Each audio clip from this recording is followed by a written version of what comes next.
The apartment fell silent except for the soft sound of breathing, two hearts beating in a rhythm that seemed to sync without either of them realizing it. Dennis Foster sat on the edge of the couch, his hands trembling slightly as he looked down at the floor, unable to meet the eyes of the man who had just asked him to stay. The weight of those three simple words hung in the air, like a bridge neither of them was quite ready to cross. Richard Cruz moved closer, his voice barely above a whisper. "I meant what I said. You don't have to carry this alone anymore." The gentleness in his tone was like a lifeline thrown to someone drowning, and Dennis felt something inside his chest crack open, years of careful walls beginning to crumble. "You don't understand," Dennis managed, his voice catching. "I've been telling myself for months that I was just being a good friend, that what I felt was just gratitude, just confusion. But sitting here now, I can't pretend anymore." His hands clenched into fists on his knees. "I can't keep lying to myself about what this is." Richard's hand found its way to Dennis's shoulder, and the touch sent electricity through every nerve ending. "Then don't lie. Tell me the truth." The words hung between them like a dare, like a door that once opened could never be closed again. Dennis finally looked up, meeting Richard's eyes, and what he saw there made his breath catch. There was no judgment, no fear, only a tenderness so profound it made his chest ache with possibility.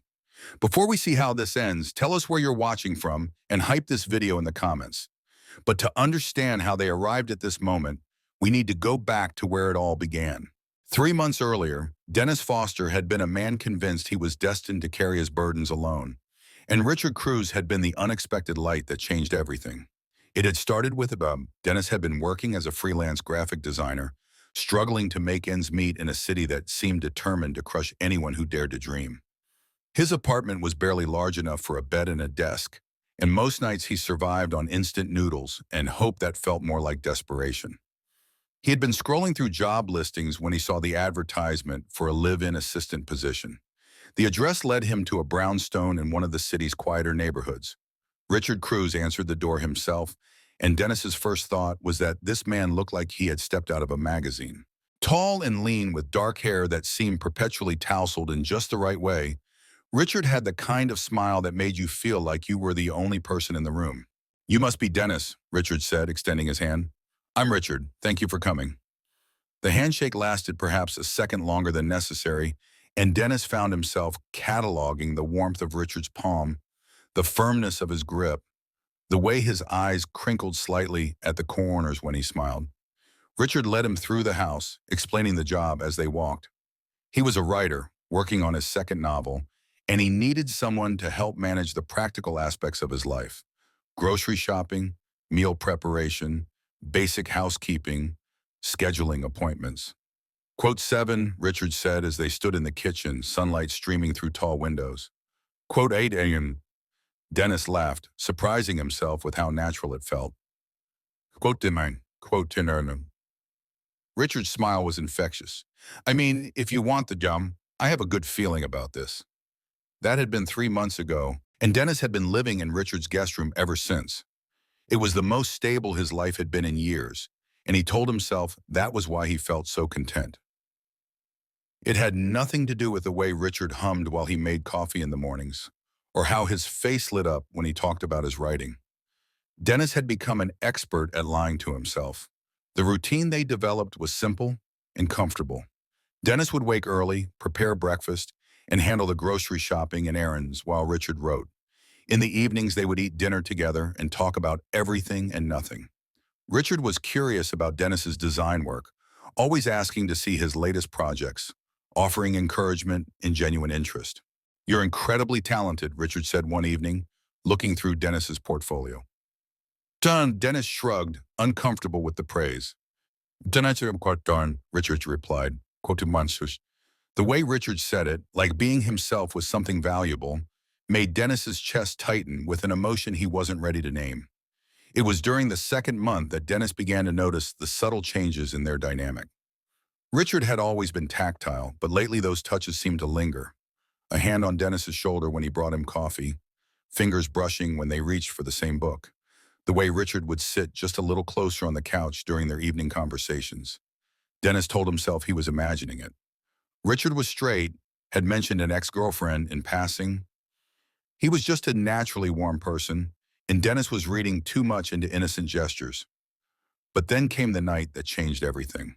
Dennis had been in his room working on a logo design when he heard Richard's voice from the living room. It sounded strange, strained in a way that made Dennis pause and listen. When he heard what sounded like muffled crying, he abandoned his laptop and went to investigate. He found Richard on the couch, phone in his hand, tears streaming down his face. The sight hit Dennis like a physical blow, and he crossed the room without thinking, sitting down beside Richard and placing a gentle hand on his back. 17. Richard looked up at him with red-rimmed eyes. Quote, Kern, Richard said, his voice thick with emotion. Quote, Kern. Without hesitation, Dennis pulled Richard into his arms, holding him as he sobbed against his shoulder. It felt natural, necessary, like this was exactly where Richard belonged. Richard said eventually, pulling back but not moving out of Dennis's embrace, I should book a flight right now. Of course you should, Dennis agreed. Do you want me to help you pack, book the flight? Richard's eyes searched Dennis's face and something shifted in his expression. Would you come with me? The question hung in the air between them, loaded with implications that neither of them was quite ready to examine. Dennis knew he should say no, should maintain the professional boundaries that were already blurring beyond recognition. But looking at Richard's tear-stained face, Dennis found himself nodding. Quote 25. He said simply. Quote 26. The flight to Richard's hometown was quiet, both of them lost in their own thoughts. When the plane hit turbulence, Richard's hand found Dennis's on the armrest between them, gripping it tightly until the rough air passed. Richard's father survived the heart attack, but the recovery was going to be long and difficult. They stayed for a week, and Dennis found himself integrated into Richard's family in a way that felt both natural and terrifying.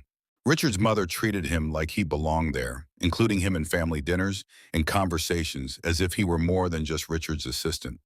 I can see why Richard talks about you so much, she said to Dennis one afternoon. He lights up when he mentions you. Dennis felt his cheeks burn. He talks about me? All the time, she confirmed with a knowing smile. It's nice. I haven't seen him this settled in years. That night, Dennis lay awake in the guest room, staring at the ceiling and trying to make sense of the feelings churning in his chest. Being here, seeing how Richard's family had welcomed him without question, made him wonder if maybe he had been wrong about what was possible. The flight home was different. Richard seemed more relaxed, but there was also a new tension between them that neither seemed to know how to address. When Richard fell asleep against Dennis's shoulder, somewhere over the Midwest, Dennis didn't have the heart to wake him. Back in the brownstone, their routine resumed, but something fundamental had shifted. The casual touches became more frequent, more lingering. Their conversations grew deeper, more personal.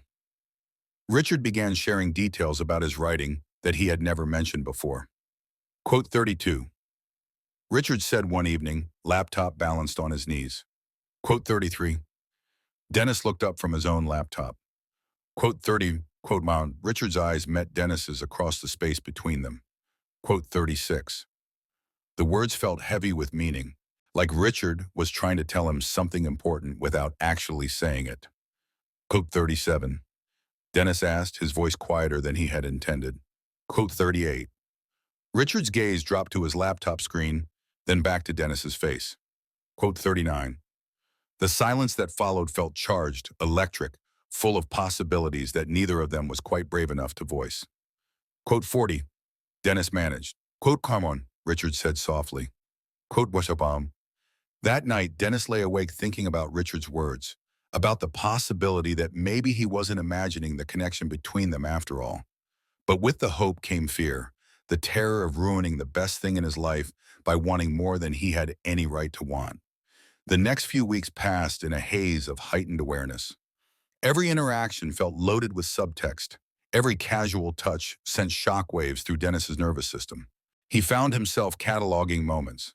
The way Richard's face lit up when Dennis brought him coffee. The comfortable silence they shared while reading. The night Richard fell asleep on the couch and Dennis covered him with a blanket. It was during this time that Richard's ex-girlfriend, Sandra Harris, came back into the picture. She called on a Tuesday evening while Dennis was preparing dinner. Sandra, hi, no, I'm not busy. What's going on?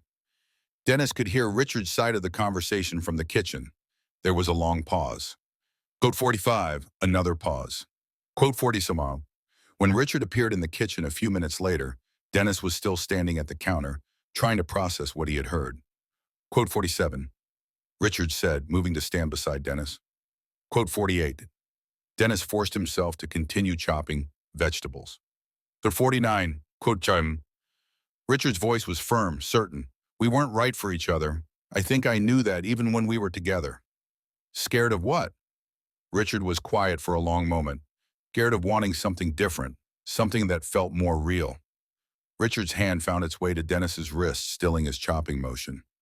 Scared of admitting that what I thought I wanted wasn't actually what I needed. The touch sent electricity up Dennis's arm, and he set the knife down carefully. Quote 55. The question slipped out before Dennis could stop it. Quote 56. His eyes met Dennis's, and the intensity in them made Dennis's breath catch. Quote 57. The kitchen fell silent except for the sound of their breathing. Dennis felt like he was standing at the edge of a cliff. Quote 58, he said quietly. But before he could find the words, Richard's phone rang again, breaking the spell. It was Richard's mother calling with an update about his father's recovery, and the moment was lost. Over the next few days, the tension between them seemed to ratchet up another notch. Richard found excuses to touch him, to stand close to him, to seek out his company. Dennis caught him staring sometimes, and each time it happened, and Dennis felt like he was drowning in possibility. It came to a head on a Friday evening. Dennis had been in his room working on a design project when Richard knocked on his door. Come in, Dennis called. Richard entered and sat on the edge of the bed, close enough that Dennis could smell his cologne. I can't concentrate, Richard said, and there was something in his voice that made Dennis look up. On your writing? On anything? Richard's eyes were intense, searching. Dennis saved his work and closed the laptop. Richard said quietly. Quote, this question hung between them like a challenge. Richard's eyes dropped to Dennis's mouth, and back up to his eyes. Quote, Richard said, his voice barely above a whisper. Quote, aunt. Dennis felt the world tilt on its axis. Quote, Tom. Richard continued, moving closer. Quote, sound, quote, Dennis asked, his voice catching. Quote, Sarhamden, Richard said simply. Quote, Waron. The confession hung in the air between them, raw and honest and terrifying. Dennis felt tears prick at the corners of his eyes. Dennis admitted, the words tumbling out in a rush. Richard's face transformed, relief and joy washing over his features. Really? Really? Dennis reached out tentatively, his fingers finding Richard's hand. Quote, Richard said, his thumb tracing patterns against Dennis's knuckles. God, you weren't. I've been going out of my mind, trying to figure out how to tell you. They sat in silence for a moment, hands intertwined, both of them trying to process the magnitude of what had just been revealed. Dennis felt like he was dreaming. So what happens now? Dennis asked eventually. Richard's free hand came up to cup Dennis's face, thumb brushing across his cheekbone in a gesture so tender, it made Dennis's breath catch. But Richard said softly, big quote on. Dennis nodded, not trusting his voice, and Richard leaned forward slowly. When their lips met, it was soft and tentative at first, a question more than a statement. But when Dennis responded, it deepened into something more certain, more urgent. When they finally broke apart, both of them were breathing hard. Quote, 6. Dennis whispered. Quote, 7. Richard agreed. Quote, they stayed like that for a long moment, holding each other, processing the reality of what had just happened. Quote, eating. Dennis admitted quietly. Quote, 90, Richard said. Quote, toast. Quote, Dennis pulled back enough to look into Richard's eyes, searching for any sign of doubt. But all he saw was warmth and certainty. I don't want to mess this up, Dennis said. Then we won't, Richard replied simply. We'll figure it out as we go. Together. The word together sent a thrill through Dennis's chest, the promise of partnership and a future he had never dared to imagine. Quote 98, Richard asked suddenly. Quote 99. The offer was generous, more than Dennis had ever dared to hope for, but it also felt overwhelming. Quote 100, Richard said, reading the uncertainty in Dennis's expression. We can take this slow. Right now, I just want to be with you. Dennis nodded, feeling some of the pressure ease. Okay, slow, sounds good. They spent the rest of the evening talking, sharing stories and fears they had never voiced before. Richard told Dennis about his struggles with his sexuality, about the years he had spent trying to convince himself that he was happy with women when something had always felt missing. I used to think there was something wrong with me, Dennis admitted as they lay side by side on his bed, like I was broken somehow. There's nothing wrong with you, Richard said firmly. You were just looking in the wrong place. And now? Now you're exactly where you're supposed to be. They fell asleep like that, curled together, and Dennis woke the next morning to sunlight streaming through the windows and Richard's arm around his waist. For a moment he lay still, afraid that moving would break the spell, but Richard stirred beside him, pressing a soft kiss to the back of Dennis's neck, and Dennis knew that this was real. Good morning, Richard murmured. Good morning, Dennis replied, turning in Richard's arms. Quote 100 Richard asked quietly. Quote 100, Dennis said without hesitation. Quote 113, quote 114. And they spent the morning in bed, talking and kissing and learning the shape of each other through clothes that felt like barriers they weren't quite ready to remove. Eventually, hunger drove them to the kitchen, where they made breakfast together with a new ease, a new intimacy that felt natural despite being completely different from anything they had shared before. So, Richard said as they sat at the kitchen table, what do we tell people? What do you want to tell them? The truth, Richard said simply, that I'm with you, that I'm happy. And if they don't understand? Richard reached across the table and took Dennis's hand. Code on to 21. The first test came sooner than either of them had expected. Sandra Harris showed up at the house that afternoon, unannounced and determined to have what she called, quote 122. Dennis was in the living room when she knocked, and he felt his stomach drop when he heard Richard let her in. Quote 23. Sandra was saying as they moved into the living room. Quote we four. She stopped short when she saw Dennis on the couch. Quote she said, her voice cooling noticeably. Quote one twam, quote Wester, Richard said. Quote when Sandra's eyes narrowed as she looked between them. Dennis, you're the assistant. Yes, Dennis said, standing up and extending his hand. Nice to meet you.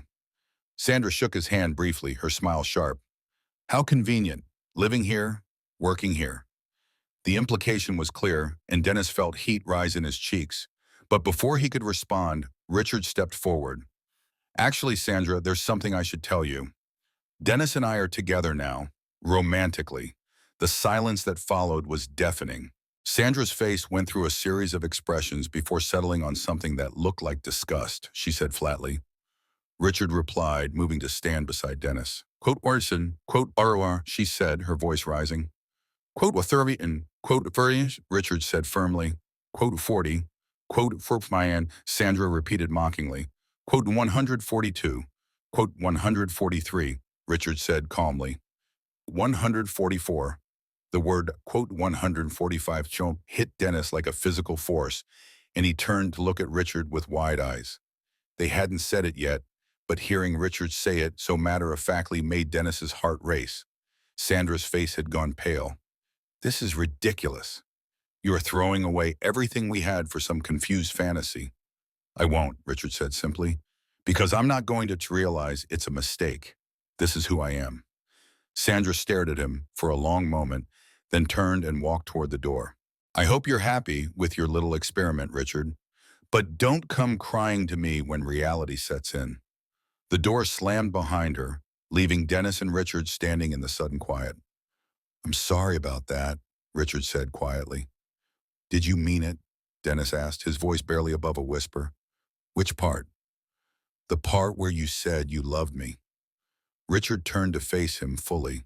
Yes, I meant it. I know it's fast, but I do love you, Dennis. Dennis felt tears prick at the corners of his eyes. I love you too, he whispered. Richard's face lit up with joy, and he pulled Dennis into his arms, holding him tight. Dennis could feel Richard's heart beating rapidly. We're really doing this, Richard murmured. Yeah, Dennis replied.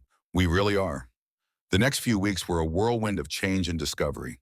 Richard was true to his word about supporting Dennis's design career, helping him set up a proper home office and connecting him with potential clients. Dennis found himself busier than he had ever been, working on projects that challenged and excited him. More importantly, they were learning how to be together, how to navigate the shift from employer and employee to partners. It wasn't always easy. There were moments of awkwardness, times when they had to consciously remind themselves that their relationship had changed. But there were also moments of pure joy, times when Dennis would catch Richard watching him work with such fondness that it took his breath away. They had their first real fight 3 weeks after Sandra's visit, over something that spiraled into a larger discussion about boundaries and expectations. They both said things they didn't mean, both retreated to separate corners of the house. It was Dennis who apologized first, finding Richard in his office with a cup of coffee and a heavy heart. "I'm sorry," Dennis said simply. "I was scared and I took it out on you." Richard looked up from his laptop, his expression softening immediately. "I'm sorry too. I think I'm still figuring out how to do this." "We're both figuring it out," Dennis said. "That's okay." Richard closed his laptop and came around the desk, pulling Dennis into his arms. "I don't want to fight with you." "I don't want to fight with you either," Dennis replied. "But I think it's probably going to happen sometimes. And that's okay too." They made up with kisses and whispered apologies, with promises to communicate better. It was their first real test as a couple, and passing it felt like a victory. 2 months after their first kiss, Richard finished his novel. Dennis was the first person to read it, curled up on the couch with the printed manuscript while Richard paced nervously. "You don't have to read it all right now," Richard said for the 10th time. "Richard," Dennis said without looking up, "sit down, you're making me nervous."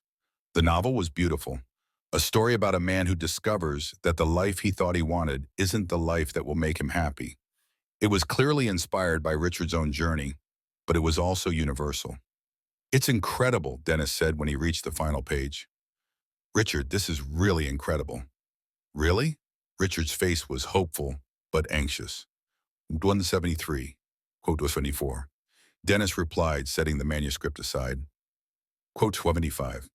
Richard's eyes filled with tears, and he pulled Dennis into a kiss that tasted like relief and joy. "I couldn't have written it without you," Richard said when they broke apart. "You did that yourself," Dennis replied. "I just happened to be here when you figured it out." "No," Richard said firmly. "You were the reason I figured it out." The book was published 6 months later, and it was everything Dennis had predicted. Critics praised Richard's honest portrayal of sexuality and self-discovery. Readers wrote letters thanking him for telling their story, and the novel climbed steadily up the bestseller lists. For Dennis, the real victory was watching Richard during his book tour, seeing him speak openly about his relationship and his journey to self-acceptance. Quote 181. Richard said during one particularly memorable interview. Quote 182. Dennis watched from the green room, his heart swelling with pride and love. They moved out of the brownstone a year after they got together, buying a house in the suburbs with a proper office for Richard and a studio space for Dennis's growing design business. It was their first major decision as a couple, and the process felt like another milestone. "I can't believe this is our life," Dennis said one evening as they sat on their new back porch, watching the sunset. "What do you mean?" Richard asked, his arm around Dennis's shoulders. Quote 185, quote 186, quote 187, Dennis finished quietly. Richard pressed a kiss to the top of Dennis's head. "Me too." They sat in comfortable silence, watching the light fade. Dennis thought about the journey that had brought them to this moment, the fear and uncertainty and leap of faith that had led to this contentment. "Richard," Dennis said eventually. Thank you." "For what?" "For asking me to stay," Dennis said, remembering that night when everything had changed. "For not letting me run away from this." Richard's arm tightened around him. Quote 95. The second year brought new challenges and joys. Dennis's design business grew beyond his expectations, requiring him to hire an assistant. Richard started work on his third novel. They traveled together, attended events together, built a network of friends who accepted their relationship without question. There were still difficult moments. Dennis's parents struggled to accept his relationship with Richard, and there were family gatherings that ended in tears. Richard faced criticism from some readers who felt betrayed by his quote 196 change in sexuality. But for every person who couldn't understand them, there were 10 others who offered support. Richard's family embraced Dennis completely. Dennis's friends reached out with congratulations. The literary community, for the most part, celebrated Richard's honesty. Quote 197. Richard said one evening as they prepared dinner together. Quote 198. Dennis asked. Quote Mayan. Dennis smiled, setting down his knife and moving to wrap his arms around Richard from behind. Quote to 200 ton. Quote to Haronipan. Richard said, leaning back against Dennis's chest. You're the best thing that ever happened to me. Even better than the best seller list? Dennis teased. Much better, Richard replied seriously. The book is just a book. You're my life. The simplicity of the statement made Dennis's chest ache with love. Quote 206, Dennis murmured. Quote 7. They finished cooking dinner in comfortable silence, moving around each other with practiced ease. It was a quiet evening, nothing special, but Dennis found himself cataloging every detail. The way the kitchen smelled like garlic and herbs, the sound of Richard humming, the golden light streaming through the windows. These were the moments that mattered, Dennis realized. Not the big milestones, but the everyday intimacies that built a life together. The shared meals and comfortable silences. The way Richard's face lit up when Dennis walked into a room. After dinner, they settled on the couch with books and laptops working companionably. Dennis was reviewing a website design, and Richard was editing a chapter. It was the kind of evening they had shared countless times. But tonight, Dennis found himself distracted, watching Richard work. You're staring, Richard said without looking up. Sorry, Dennis said, not sounding sorry at all. You're just really beautiful when you're concentrating. Richard glanced over with a smile. Flattery will get you everywhere. I'm not trying to get anywhere, Dennis replied honestly. I'm already exactly where I want to be. Richard saved his work and closed the laptop. 2 years ago, if someone had told me that I would be sitting in a house I owned with a man I loved, working on a novel about queer love and feeling completely happy, I would have thought they were insane. What changed? Dennis asked, even though he knew the answer. You, Richard said simply. You changed everything. We changed everything, Dennis corrected. Together. Together, Richard agreed, reaching for Dennis's hand. Kotuetuaman. They sat holding hands in the soft lamplight, both thinking about the journey that had brought them to this moment. Kotua, Dennis asked quietly. Kotuanhirim. Richard considered the question seriously. Kotutar, he admitted. Kotutar. Kotutasham, Dennis said. Kotuanjan, Kotuanian, Kotuanian. Dennis squeezed Richard's hand. I'm grateful every day that you had the courage to tell me how you felt. Yes, you would have, Richard said with certainty. Maybe not that night, but eventually, you're braver than you think you are. The conversation was interrupted by Dennis's phone ringing. He glanced at the screen and saw his sister's name. I should take this, Dennis said apologetically, answering the phone. Hey, Lisa, what's up? Dennis, hi, Lisa Bailey said, and Dennis could hear something strange in her voice. I hope I'm not interrupting anything. Not at all. Is everything okay?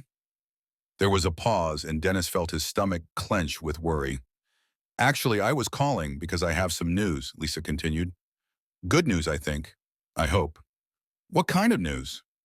I'm getting married, Lisa said in a rush. To marry. We've been together for 8 months now, and we just got engaged last weekend. Dennis felt his mouth fall open in surprise.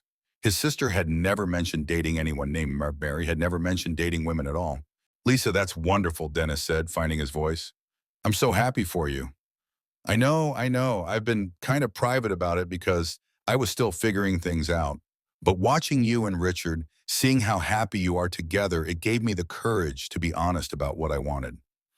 Dennis felt tears prick at the corners of his eyes, overwhelmed by the idea that his relationship had somehow helped his sister find happiness. I can't wait to meet her, Dennis said sincerely. When's the wedding? We're thinking next spring, and Dennis, I was hoping you and Richard would both be in the wedding party. Of course, Dennis said without hesitation. We'd be honored. When Dennis finally hung up, he found Richard watching him with a curious expression. Good news? Richard asked. The best news, Dennis replied, explaining about Lisa's engagement. Quote lost 253, Richard said, pulling Dennis into his arms.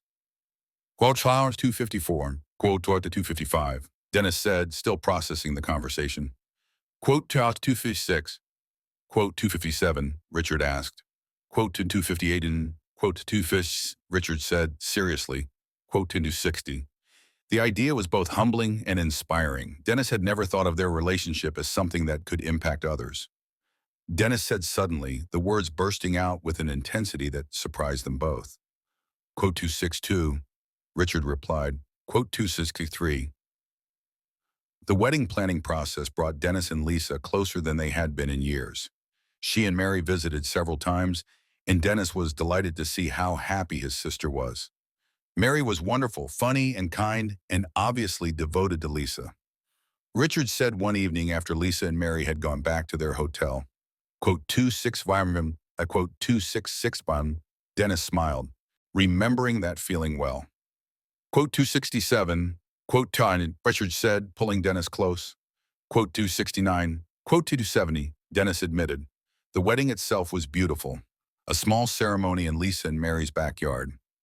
Dennis walked Lisa down the aisle and Richard served as one of Mary's groomsmen. It was Dennis's first time being part of a wedding as an openly gay man, and he was touched by how naturally everyone accepted his relationship with Richard. During the reception, Dennis found himself thinking about the journey that had brought him to this moment. 2 years ago, he had been alone and struggling. Now he was surrounded by family and friends who loved and accepted him. What are you thinking about? Richard asked, appearing beside him with champagne. Just how much can change in a couple of years, Dennis replied. How different everything is now. Better different? So much better, Dennis confirmed. I can't imagine my life without you anymore. Good, Richard said, clinking his glass against Dennis's. Quote to 278.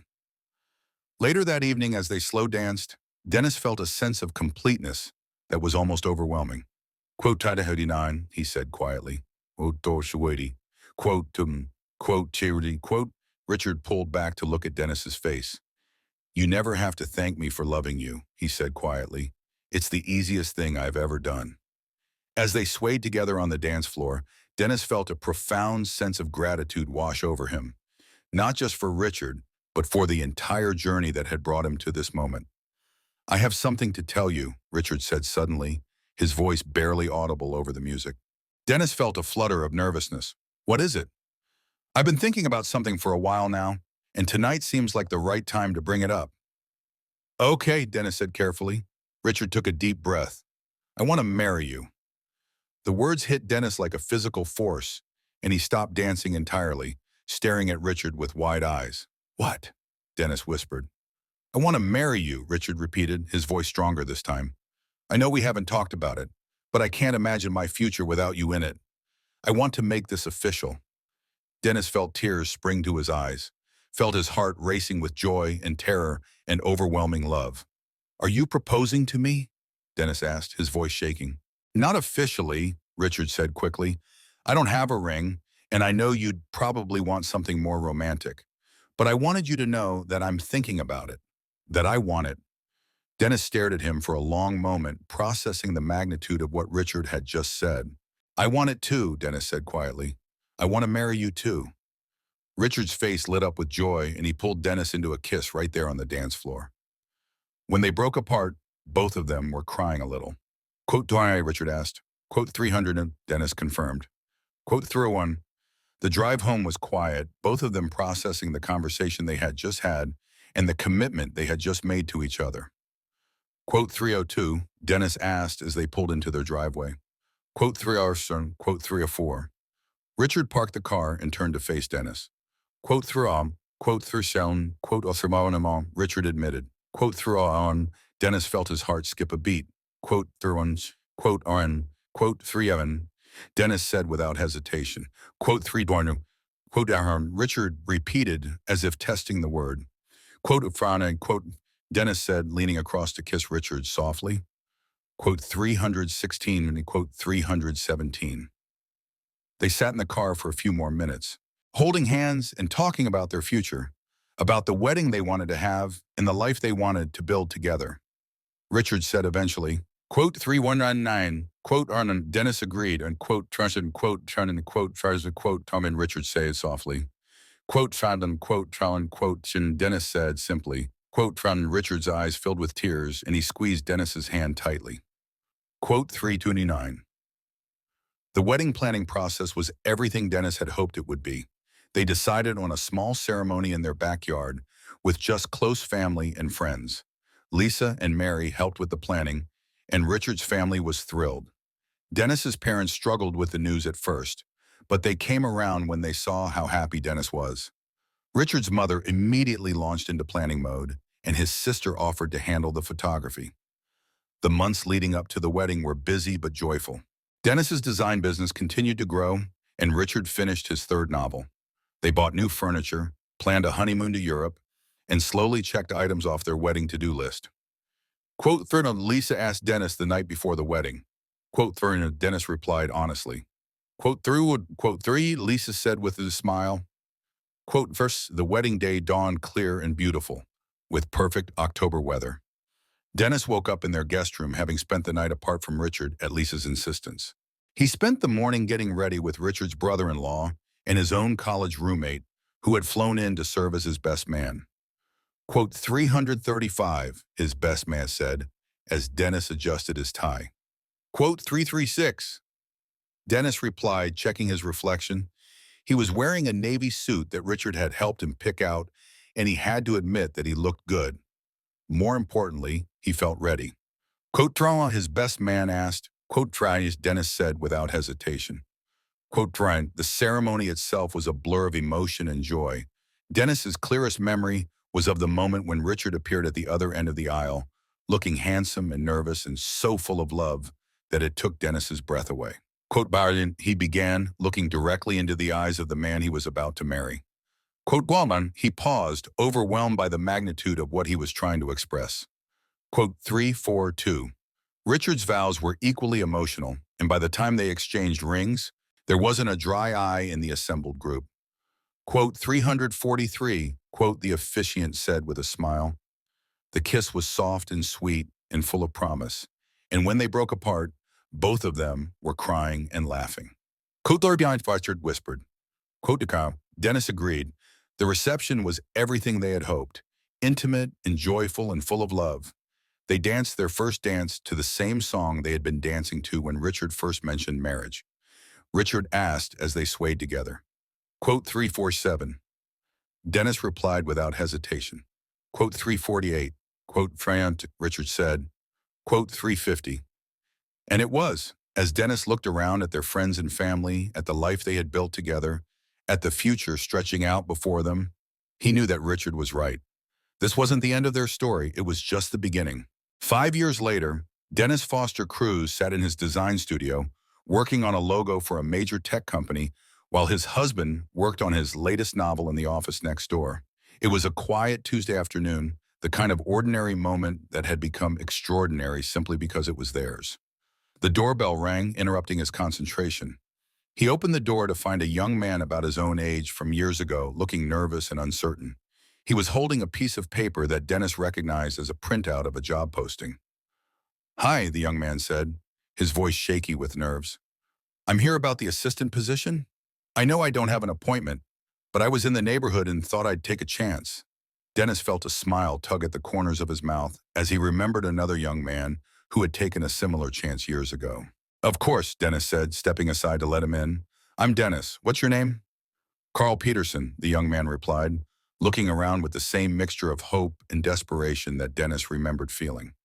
As Dennis led Carl into the living room, he caught sight of Richard appearing in the doorway of his office. Their eyes met across the room, and Dennis saw recognition and understanding pass between them.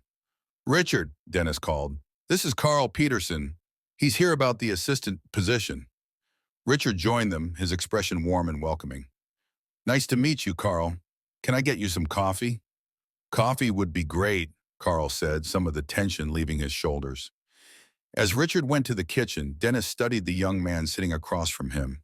He could see the same desperation he had once felt, the same hope that this opportunity might be the thing that changed everything. Tell me about yourself, Dennis said gently. Carl's story was different from Dennis's, but familiar in its broad strokes. Recent graduate, struggling to find steady work, running out of savings and options. I know I don't have a lot of experience, Carl said, his hands fidgeting with his resume.